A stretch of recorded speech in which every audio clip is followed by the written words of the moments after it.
तो बात करेंगे, अगर किसी जातक के सप्तम भाव में केतु के साथ शुक्र स्थित हैं तो उनका जीवन साथी कैसा होगा।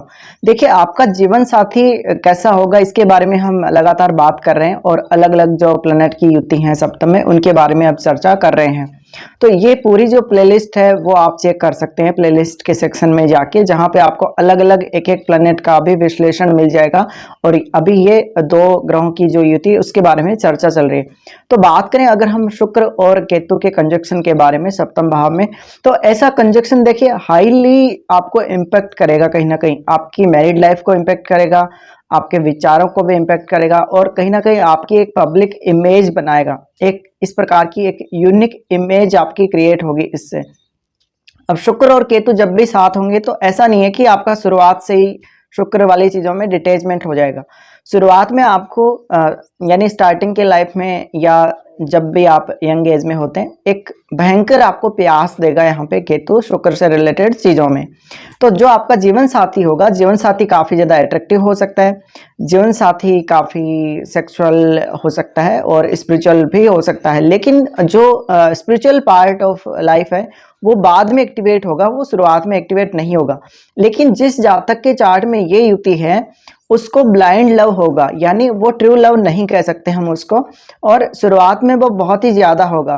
तो ऐसा जो लव होगा वो रिलेशनशिप वगैरह के लिए एडिक्शन दे सकता है, पोर्न वगैरह सेक्स वगैरह के लिए एडिक्शन दे सकता है।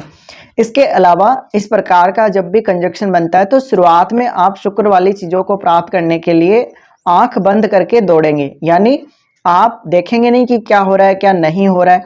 तो यहाँ पे आपका जो सेक्सुअल पार्ट्स हैं उनके डैमेज होने का या उनसे रिलेटेड कुछ प्रॉब्लम्स आने का भी चांसेस बनते हैं।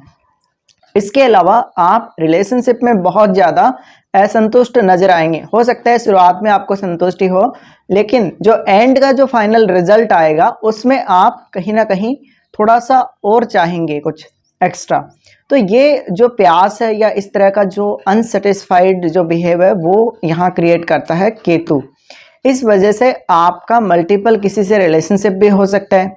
आपको हो सकता है कि जीवन साथी में काफ़ी सारी कमियां देखने को मिले, या कभी कभी ऐसा भी होगा जब आपका जीवन साथी आपके ऑपोजिट लिंग का नहीं होगा। तो यहाँ पे सेम सेक्स के जो लोग हैं उनका भी रिलेशनशिप देखने को मिल सकता है। तो इस प्रकार से आप देख सकते हैं काफ़ी सारे ऐसे मामले जहाँ पे गे निकलता है सामने वाला। मान लीजिए किसी ने शादी करी और सामने वाला एकदम गे निकला, तो हो सकता है कि वहाँ पर इस प्रकार का कंजक्शन बन रहा हो चार्ट में। अब शुक्र केतु के साथ आएगा तो निश्चित रूप से ये तो कन्फर्म है कि कहीं ना कहीं एक समय बाद आप अपने पार्टनर से डिटैच अवश्य हो जाएंगे। लेकिन इसको हम एक तरीके से इसको डिवोर्स नहीं बोल सकते, ये आपका अनसेटिस्फाइड बिहेवियर की वजह से या कुछ ज़्यादा आपको चाहने की वजह से एक दूरी बन जाती है या एक डिटैचमेंट हो जाती है। तो लेटर लाइफ में हो सकता है कि आपका जो जीवन साथी होगा वो स्पिरिचुअल लाइफ की तरफ ज़्यादा आगे बढ़ेगा, और ऐसा आपके साथ भी हो सकता है। इसके अलावा आपको ये शुरुआत में हो सकता है कि काफ़ी ज़्यादा लग्जरी चीज़ें दे, मौज मस्ती खूब करवाए, लेकिन धीरे धीरे जैसे जैसे आपकी एज आगे बढ़ेगी वैसे वैसे इन चीज़ों का महत्व आपकी लाइफ में घटता जाएगा।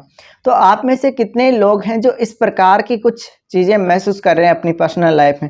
इसके अलावा शुरुआत में यानी आप जब बहुत ही यंग एज में होते हैं, 15 साल की एज है, 15 से 18 के बीच में, उसके बाद 18 से लेकर 25 के बीच में, तो ये जो एज का डिफरेंस आता जाएगा धीरे धीरे जैसे जैसे आपकी एज बढ़ती जाएगी वैसे वैसे आप में जो सेक्सुअल आदतें हैं वो काफ़ी ज़्यादा बदलती भी जाएंगी, और आपका जो नेचर है, आपका जो बिहेव है सेक्सुअल चीज़ों के प्रति वो काफ़ी ज़्यादा डिफरेंट होता जाएगा। अब यहाँ पे जब भी शुक्र और केतु कंजक्शन में है तो आपको ये भी देखना जरूरी है कि शुक्र कौन से भाव के स्वामी बनते हैं आपके चार्ट में, क्योंकि शुक्र के पास 2 घर होंगे जहाँ पे आपके चार्ट में 2 नंबर और 7 नंबर लिखा हुआ होगा। तो उन हाउसेज की जो चीज़ें हैं उनसे भी डिटैचमेंट होने के चांसेस आप लोगों के बनते हैं। अब मान लीजिए किसी स्त्री के चार्ट में इस प्रकार का कंजक्शन बन रहा है तो उसका जो जीवन साथी होगा वो शुरुआत में यानी जैसे ही शादी होगी तो रोमांटिक होगा, रोमांस करना काफ़ी पसंद करेगा, लेकिन धीरे धीरे उसकी रुचि काफ़ी कम हो जाएगी या वो कोई ना कोई शिकायत करने लगेगा। अब आपको ये भी देखना जरूरी है कि इस प्रकार का कंजक्शन अगर सप्तम में है तो कोई और प्लेनेट क्या इसे देख रहा है, क्या किसी की दृष्टि पड़ रही, तो उसका प्रभाव भी देखना जरूरी रहेगा। इसके अलावा आपको ये देखना जरूरी रहेगा कि शुक्र क्या रेट्रो तो नहीं है। तो इस प्रकार से आप अपने जीवन साथी के बारे में पता लगा सकते हैं एग्जैक्टली कि आपका जीवन साथी कैसा होगा। अब यहाँ पे केतु आ रहे हैं तो निश्चित रूप से आपको कोई ना कोई कमी, भले ही तो आपको मैरिज से पहले ही नजर आ जाए या फिर मैरिज के बाद आपको अवश्य ऐसा लगने लगेगा कि आपके पार्टनर में कोई ना कोई कमी है, या वो आपको सेटिस्फाई नहीं कर पा रहा, या आपने वो कमी पहले देखी नहीं, बाद में कोई ना कोई कमी सामने आती है। तो इस प्रकार से आपका जो जीवन साथी आपको देखने को मिलेगा। तो आप में से कितने लोगों के साथ ऐसा हुआ है, ये आप मुझे ज़रूर बता सकते हैं।